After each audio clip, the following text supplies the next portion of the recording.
Hi everyone and welcome to my review of Moonraker, the 11th James Bond film, and once again directed by Gilbert. And Moonraker, of course, has amassed quite a bad reputation over the years, and it's known for being one of the low points, I suppose, of the Bond franchise. And yeah, it is. Let's just say it now. It is one of the low points. It's not the worst, but it is disappointing, especially coming off of The Spy Who Loved Me. Same director, although that doesn't usually. There's not really usually a pattern there with the Bond films because it's more about just the producers and that the direction they wanted to take. But this was a return to the more campiness of the Roger Moore era. It would have Jaws once again in it. But this time used as more of a comedy relief character, and it was kind of it's seen as a cash grab kind of on Star Wars, kind of the first Star Wars film a couple of years earlier, and yeah, so it's a mixed bag, but and it's not quite the worst, but let's get into why it's one of the worst. Really, the opening scene. There's mixed elements there. It's pretty decent stunt work, and it's kind of tense in itself. But Jaws is in it straight away, and you can tell when he jumps out of the plane that it's a clear stunt double, and it's made so obvious that it's kind of just laughable, and you can't take that seriously, that scene, really, because of that. It's one of the worst stunt doubles I've ever seen, really. And at the end, the way scene ends is it's pretty crap as well, pretty crummy. The title sequences are decent. I'm not a great fan of the theme though, Moonraker, by Shirley Bassey again, her third and final theme. It's not that good. It's not bad, really. It's just It's pretty weird song, and the lyrics and everything, and yeah, a bit generic as well, I'd say. But Roger Moore once again returns as Bond, and as I said before, The Spy Who Loved Me, I thought he was he kind of perfected the perfect balance of all his elements of Bond. What he brings to it was in play there. But I think in this film he takes another dip in his performance. And again, it's can be to do with the script and stuff, the things that are going on and the tone of the film. But it comes across as a bit again, just not taking anything seriously again and stuff, and just kind of just a generic performance, really. But that's not the main issues of the film, really. It's a lot of the other things. But I was surprised at first. It starts off as a decent Bond film, a good Bond film, actually. Apart from the opening scene's mixed, as I say, but we're introduced to Hugo Drax pretty early on, played by Michael Lonsdale, and I thought the intro with him was pretty good, and his the locations that Bond goes to meet him and stuff, and them whole scenes, I thought they played out quite well. He comes across as a decent villain, actually, quite menacing. Some brutal stuff goes on there, but also some comedy again. I liked the way that it was a bit similar to some of the stuff in Goldfinger, where you got the underlying the tension underneath. There's kind of a comedy play off the lines between the hero and the villain. I thought. And I was quite enjoying it, until through the first sort of half of the film, the first hour. It's quite globetrotting. The locations are really good. It's got an adventurous feel to it. There's nothing major bringing the film down, really. I wouldn't say. And it's called Moonraker. Obviously, they do eventually go to space and that. But at first, this was quite an adventurous feel, a bit generic, and nothing spectacular. But especially when Bond was on his own and obviously discovering Drax's house and everything like that, I thought that was really good for the most part. And yeah, I thought it was a complete difference really to the final act of the film, the final third really, and also the middle third. Now, I think things start to go. Well, there's some flaws early on as well. You know, they've got. I think one of the things it suffers from is an overuse of callbacks to different other films. You know, like The Spy Who Loved Me had Lawrence of Arabia theme in it. It's just that one moment, and it was used really well. I thought, even though it was complete, it was a reference in that, and obviously, it didn't take me out of the film though really. But this film uses loads of different pieces of music that are just constantly thrown in there just to reference films like 2001 music, Space Odyssey music. The Magnificent Seven is used, the theme, and I thought that was a bit lazy actually, a bit on the nose, and it was just kind of just pointless. Didn't really add anything to the film. And at that point, I was just thinking they've kind of they've referenced too many things. Just focus on this Bond film being a Bond film, and yeah, I was feeling that definitely was annoying me at that point. But as soon as Jaws comes into the play, the picture shifts, I think, a bit, and of course around that time you've got one of the famous mock scenes where Bond goes through the streets on that the inflatable hovercraft thing, and the music plays, and the pigeon does the kind of double take, and yeah, it's a crap scene. But yeah, there wasn't anything to stand out apart from that until Jaws came into play, and you really realise what they're trying to just use him for a comedy relief character, and it's a shame because Jaws for me in Spy Who Loved Me was great, and there's a way to use comedy,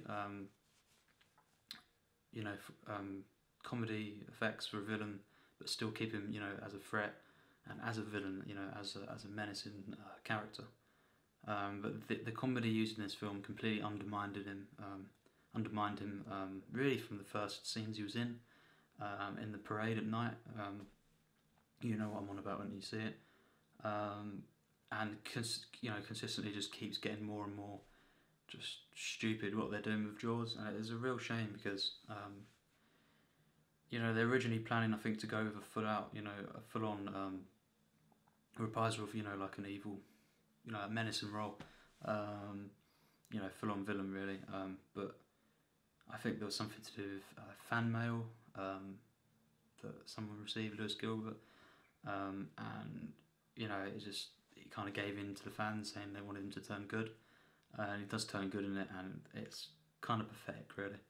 Yeah, it's a cheap way, because what they do throughout the early scenes and until the last act, where he does turn good, is they just make him laughable, but in the way you're laughing at him, just as a stupid character, I thought, and then he turns good, and that's for me one of the laziest ways to make a villain kind of turn good, is to make a mockery of him. No motivations really, he's mocked throughout, and then he turns into good at the end, and it's weak writing, it's just lazy for me. And yeah, the scenes this picture starts to become more B grade and campy. The more Jaws is in it, the boat scene, the middle of the film, and involving the waterfall and stuff. That was pathetic, really. Another scene where they're on the cable cars, really stupid as well. And then after that, the famous Jaws falls in love.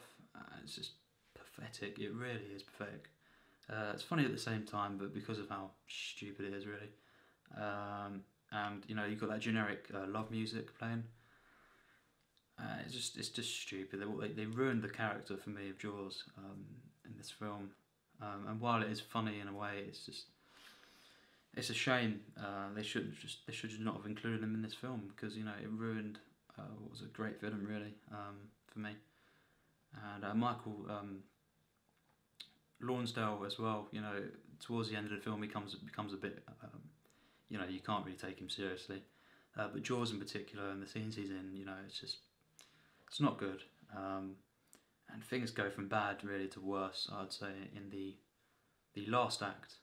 And another thing to note, you know, the Bond girl in this film, Holly Goodhead, she's quite weak as well, I'd say. Not very good at all. And you know, Jaws is sort of love interest in the film as well. She's really bad. She's terrible in this film. But it all takes place. The worst parts of the film take place for sure. In the final act, where they do, you know, they start, you know, including the space elements, you know, clearly cashing in on Star Wars. But the thing that's really shocking is the use of humour in these scenes as well. So once they get onto the, you know, they see Michael Lonsdale and they get into his, you know, hideout, his base. You know, they start really playing into the comedy relief for Jaws. Pathetic attempts at humour, and a lot of this last act is terrible. Really, it's just awful. Some of the worst consecutive Bond moments actually all rolled into one final act, which, you know, is meant to be good. But as well, I don't see why they would attempt to pay homage to Star Wars when the special effects in this film are awful. There's no excuse as well, you know, and to put them up against one another, Star Wars was 2 years before, and this, what was the point in going, you know, trying to copy it when clearly there's a massive, it was just terrible in comparison, you know, the laser effects and everything, and the way the action, the shooting and the action was put together, awful. It was just like people messing about with trying to imitate Star Wars. Did not add anything and just made it a laugh, you know, complete joke at the end. And it's really just a slow pace, these scenes as well. Mixed in with the terrible attempts at comedy with Jaws mainly, you know, running through slow motion, that sort of bit, but you know what I'm on about. And just other things, and Jaws at the end as well talks. I think that's a really stupid decision to do that as well. And it's just crap line as well. And again, once again, taken away from that character, who was for me a great villain. And just the way it ends, it's just terrible, really. It's a real shame, because it did, as I say, start off, get off to a pretty good start actually, and in places really good. A couple places had a good adventurous feel. There was nothing too campy, I would say. Until Jaws comes into it, really, and then you know, the first act was by far the best. The second act was a lot worse.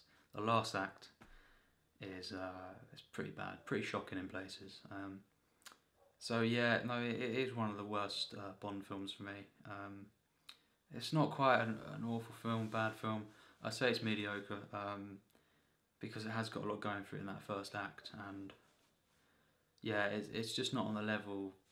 It's not on the bad level for me, I didn't think. So I'll give it 54%. And that's kind of generous, but I'd say I'm not going to go any lower than that, because I did get stuff from it, and it was in places really good in the first act, and just, yeah, really fun and pretty decently put together.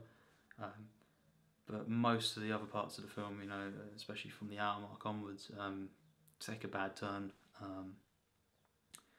And, you know, unfortunately, here's a spoiler, that some of the later Bonds, Roger Moore's, are actually even worse than this. Yeah. This was, like, marked, I suppose, the low period of the franchise, I would say. From here really till... well, I won't ruin, but a couple of the films, it would take maybe 10 years, almost 10 years to actually recover, really, for me. So yeah, I enjoyed some of it, but overall, it's not a good Bond at all. Very disappointing, and you know, when you look at some of the things that make the franchise overall not very consistent, and quite a bit laughable. This is one of the films that represent that for me. Yeah, so thanks for watching my review.